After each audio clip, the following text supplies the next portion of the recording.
আসসালামু আলাইকুম। আজকে আমি এই ফুলটি তৈরি করেছি, তো এই টিউটোরিয়াল আপনাদের সাথে শেয়ার করে দিচ্ছি। এটি আমি সবুজ কালার করেছি, আপনারা অন্য কালার দিয়ে করলে অসম্ভব সুন্দর লাগবে।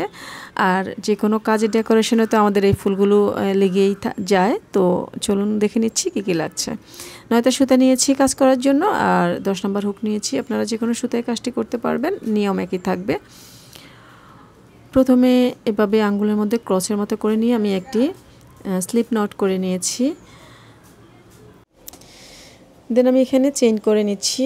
তো 4 চেইন করে প্রথম যে চেইন আছে এর লুপের ভিতর দিয়ে একটি স্লিপ স্টিচ করে দিচ্ছি। তাহলে এখানে একটি হোল হয়েছে বা ছিদ্র হয়েছে। এবারে এক্সট্রা আরও একটি চেইন করেছি। এবারে এই হোলের ভিতর দিয়ে আমি সিঙ্গেল ক্রোশেট করে নিচ্ছি। 2 single crochet, 3 single crochet, 4 single crochet, 5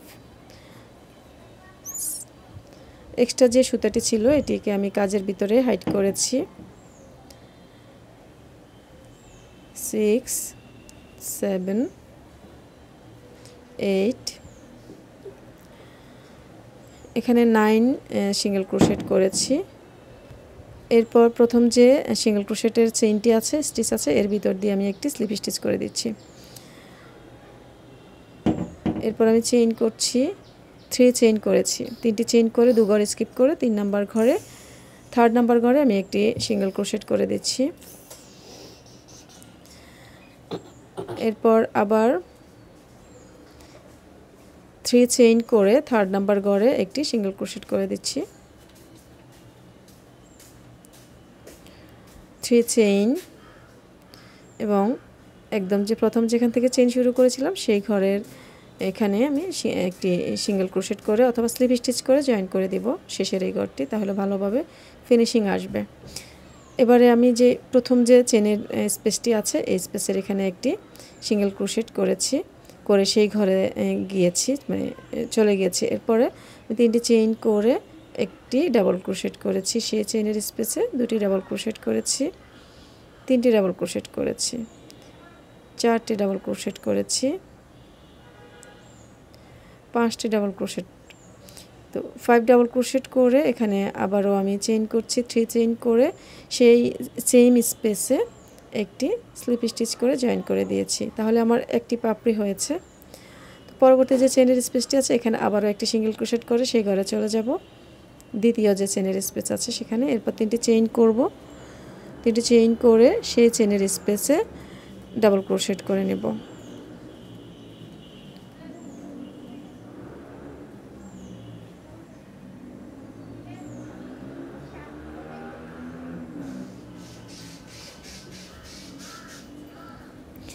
এখানেও আমি 5টি ডাবল ক্রোশেট করেছি। এরপর 3টি চেইন করে সেই সেম স্পেসে একটি স্লিপ স্টিচ করে জয়েন করে দিয়েছি।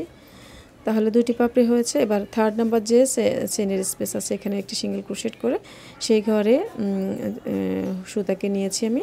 এরপর এখানে ডাবল ক্রোশেট করে নিচ্ছি।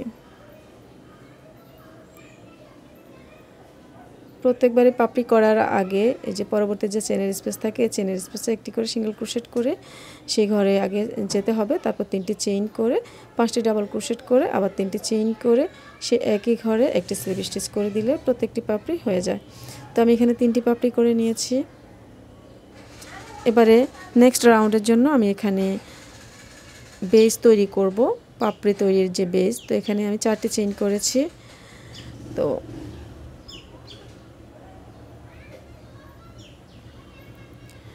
এখানে 3টি অথবা 4টি করে চেইন দেয়া যাবে। তো আমি 4টে চেইনই দিচ্ছি।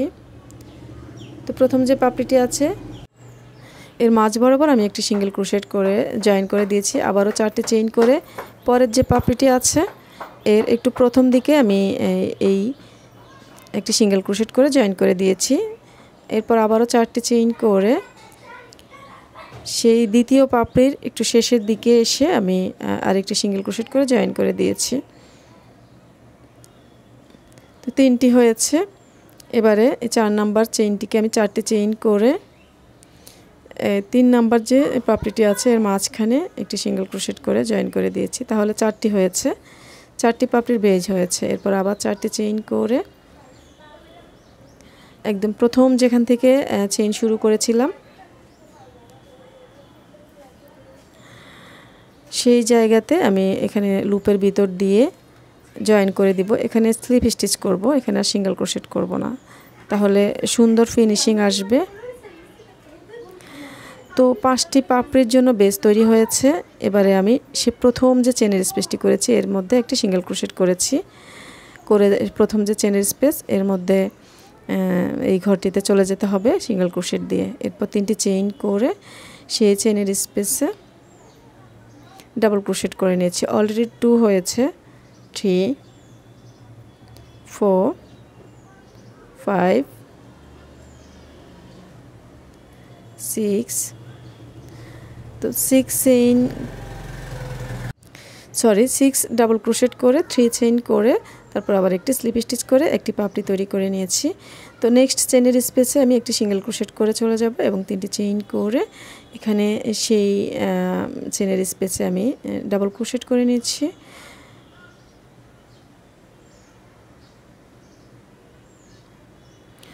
দুটি ডাবল ক্রোশেট করেছি, 3 4 5 6, এখানে 7 হবে না, এখানে 6 ডাবল ক্রোশেট করে তারপর 3 চেইন করে একটি স্লিপ স্টিচ করে জয়েন করে দিয়ে এই নিয়মে শেষের রাউন্ডটিতে দ্বিতীয় রাউন্ডটিতে 5টি পাপড়ি করে নিতে হবে। তো দেখুন আমি 5টি পাপড়ি করে নিয়েছি একই নিয়মে।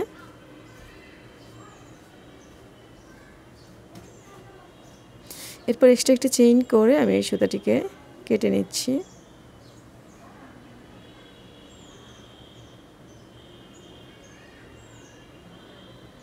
তো এবারে এই সুতাটিকে কাজের ভিতরে লুকিয়ে দিতে হবে, না হলে যদি এভাবে কেটে দেওয়া হয় তাহলে খুলে যাওয়ার সম্ভাবনা থাকবে। আর কুশি কাটার কাজ আপনারা তো জানেন, একটু খুলে গেলে পুরাটা খুলে যায়। তো এইভাবে কাজের ভিতর দিয়ে সুতাটিকে লুকিয়ে তারপর চাইলে কেটে নিতে পারবেন, অথবা যদি ডেকোরেশনটি এমন হয় যে কোনো একটা কাপড়ে লাগাচ্ছেন তাহলে আর কাটারও দরকার নেই, এভাবে পেছনের অংশ তো যদি দেখা না যায় আর কি। সো এই জায়গাতে মাঝখানে এবার চাইলে আপনারা পুঁতি লাগাতে পারেন, আর পুঁতি না লাগিয়ে এভাবে ডেকোরেশন করে নিতে পারেন। তো এভাবে আমি দেখিয়ে দিচ্ছি, কাঁথা সেলাই সুই সুতা দিয়ে এভাবে পুঁতি লাগিয়ে নিতে পারেন। তো ভিডিওটি ভালো লাগলে লাইক করবেন, কমেন্টস করবেন, শেয়ার করবেন। আল্লাহ হাফেজ।